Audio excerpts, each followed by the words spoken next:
Hamas again refuses to free hostages. Here's what U.S. Secretary of State Antony Blinken said yesterday. Hamas has once again refused to release even a limited number of hostages to secure a ceasefire and relief for the people of Gaza.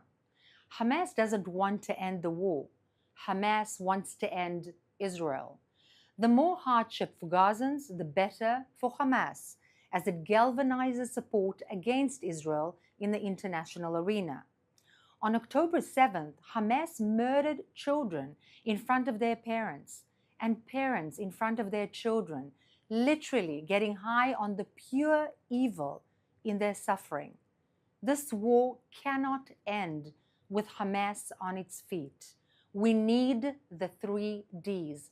Hamas must be destroyed, Gaza must be demilitarized, and the Gazan society must be de-radicalized.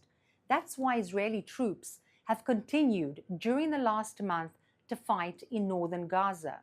The remnants of Hamas embedded themselves in that area, which is the closest part of the Gaza Strip to Israel, in order to continue their guerrilla warfare against Israel. They embedded themselves amidst civilian population, which they do not allow to escape the fighting.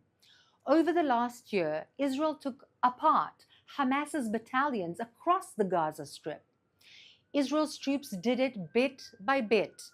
Hamas's capital in Gaza City first, then the Central Strip and Hamas's stronghold in Khan Yunis, and finally in Rafah, Hamas's smuggling lifeline along the border with Egypt.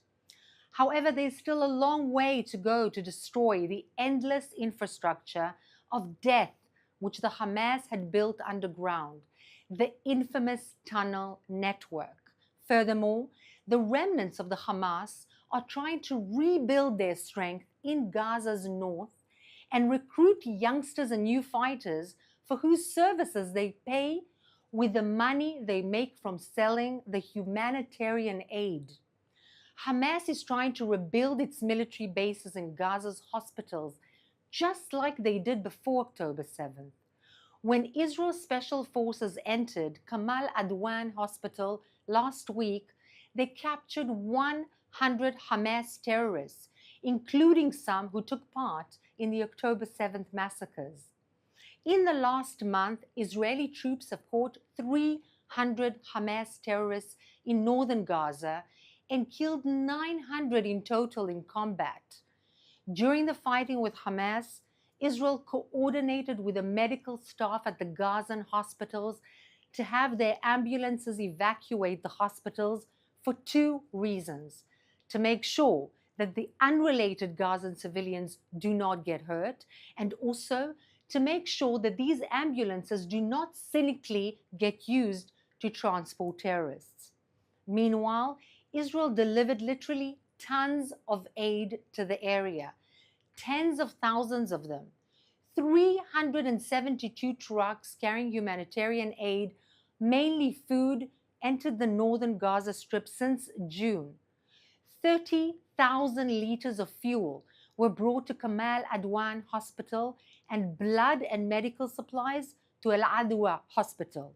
Auda Hospital, my apologies. In fact, Kamal Adwan Hospital's director asked for help from Israel, and indeed, Israel helped repair the hospital's main generator and oxygen generator, ensuring that patients' oxygen supply will be continued. At the same time, there are again reports that Hamas is preventing civilians from evacuating, and as we had previously discussed, medical staff in northern Gaza are complaining that Hamas is cynically abusing their facilities. Now let's take some questions from our audience watching live on social media. Thank you, Ruth. An official in the Prime Minister's office confirmed that the Prime Minister has offered millions of dollars to Hamas terrorists if they release the hostages. What are your thoughts on this? My thoughts are that this is an absolute tragedy. Why? Because not one Gazan civilian found the courage the strength, the moral clarity to come up and say, here are the hostages, or here they're keeping hostages. Not one. Furthermore, the Israeli government and other factors are offering money, offering free passage, offering many, many things in return for information about the hostages. And this humanitarian act is not being done.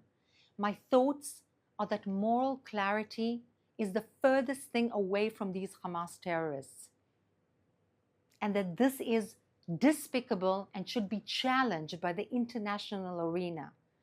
Everybody in Gaza who has an inkling of an idea where the hostages are kept, these are people kept underground in horrific conditions for over 1 year, against any international law or any framework of humanity. Come out, reach out, and say, there are hostages here, and save them, and save your people. Right now, there is a disagreement between the United States and Israel over the amount of humanitarian aid that is reaching northern Gaza. Is enough aid getting to northern Gaza? Do you know how much and what the situation is that the U.S. is asking Israel about? So the situation at the moment in Gaza is indeed that not enough humanitarian aid is reaching the civilians. The question is why? Does Israel prevent humanitarian aid from going in? No. There are hundreds, approximately 700 trucks stuck on the border, not being actually collected by the humanitarian aid people in order to distribute these humanitarian aid products to the people. They're either working for the Hamas terrorists, or they are scared of the Hamas terrorists, or they want to portray Israel as an entity that is causing hunger and prevents from the humanitarian aid from flowing in. But in fact, the problem is that the Hamas terrorists, or rather the remnants of the Hamas, are using that precise humanitarian aid in order to strengthen themselves, not to help the people. On the contrary, they steal the humanitarian aid, and this is what they sell to get money to recruit more young people. Gazans who will be killed by the IDF because they are recruited to shoot at the IDF. That's the tragedy with the humanitarian aid in Gaza. This is a question from our live stream. UNIFIL, the UN forces in Lebanon, have claimed that Israel has attacked them. What's going on in there in Lebanon? UNIFIL has been in place, so-called in order to keep the peace between Israel and the Hezbollah, or rather the Lebanese, the southern part of Lebanon, for the past 18 years. What they're supposed to make sure happens is that the Hezbollah moves up towards the Litani River, and they are disarmed by 2 UN resolutions that have been accepted and passed 18 years ago.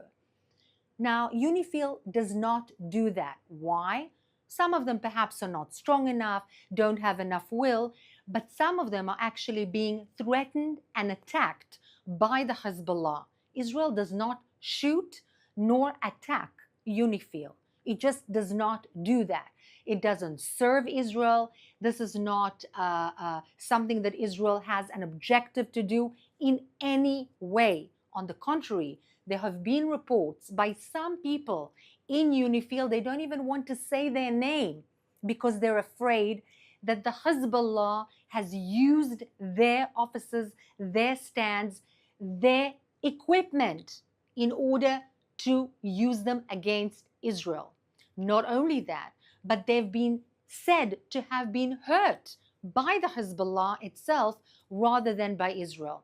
So upside down, watch what you are being told. Check, and it's a good thing that you're asking. This is a question from Ariel on our Instagram Live. Has the Israeli government defined what will define the eradication of Hamas in Gaza and the end of the war there? It could last for so long. So first of all, This is a very problematic question because the battalions, the 24 battalions that have existed like an army structure of the Hamas have been destroyed. They've been dismantled. So there's no hierarchy. There's no organizational military force owned or operated by the Hamas in Gaza. However, there are remnants, not one or two, but many thousands of still Hamas terrorists operating in the Gaza Strip, stealing humanitarian aid, terrorizing the civilians of Gaza, frightening the people, preventing them from escaping the areas which the IDF is attacking, and warning ahead of time so that civilians don't get hold. And these operatives need to be eradicated, first of all, and also there is a huge infrastructure underground, hundreds of kilometers of tunnels. Their main use, actually their only use, is to wage a war against Israel, kill, murder, carnage, and burn civilians in Israel. And these tunnels need to be destroyed. This is not something that happens in one day. Now, the question is whether there will be some other kind of force, entity from the region, from the international arena, by Israel temporarily, that will take care of other issues pertaining to the daily lives while destroying those, or wait until all of those forces are destroyed. This is a little bit unrealistic because the tunnels and their destruction will take a very long time. So this needs to be still decided. But still, it is impossible for the IDF to move out right now, because the minute they will, civilians in Israel will be killed, will be massacred, will be carnaged. And this is exactly the point why we went in the first place, to prevent that. Our final question today is from our Instagram Live from Michal. Where do you find the way, how do you find the way to be optimistic? I find myself getting pessimistic more and more. Well, thank you, Michal, but unfortunately we don't have the privilege of allowing ourselves to put our hands up and to be pessimistic. First of all, I believe in God. So that gives me a lot of strength every day, all days. But over and above that, I want to tell you on a personal level, I believe in the peoplehood, the Jewish peoplehood. I believe in unity. I also believe in the good, the general good of people around the world. They will see that the terrorists in the region, the radical Islamists like Hamas, like Hezbollah, the proxies of the Islamic Republic of Iran, are not just against Israel and the Jewish people. They're against humanity. They're against the Western values that we all cherish. And this gives me optimism. You know why? Because we are on the right side. Thank you so much for joining me today. And we'll be live again at 3 p.m. tomorrow. Thank you.